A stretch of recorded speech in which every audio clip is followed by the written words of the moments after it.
আসসালামু আলাইকুম রহমতুল্লাহি ওবারাকাতুহু।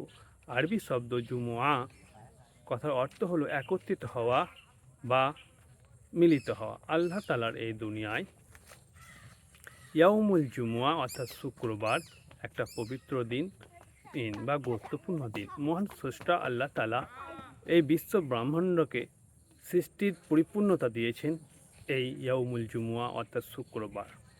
হাদিসে এই শুক্রবারকে গরিবের হজের দিন বা সাপ্তাহিক ঈদ বলে আখ্যায়িত করা হয়েছে, কারণ এদিন অন্যান্য নামাজের ক্ষেত্রে আপনার প্রয়োজনবশত নামাজ বাড়িতে, মাঠে, ঘাটে, বাজারে আদায় করে নেওয়া যায় একাকী, কিন্তু এই জুম্মার নামাজ মসজিদে একত্রিত হয়ে অনেকজন মিলিত হয়ে একসঙ্গে পড়তে হয়, যার ফলে একে অপরের সঙ্গে মেলবন্ধন, সামাজিক একটা মেলবন্ধন তৈরি হয়, একে অপরের সাথে কুশল বিনিময় করা যায়, যার ফলে সামাজিক মেলবন্ধনের একটা সুন্দর সিস্টেম প্রতিষ্ঠিত রয়েছে। তাই জুম্মার দিন আমাদের সকলকে মসজিদে এসে আল্লাহর ফরজ হুকুমকে আদায় করতে হয়।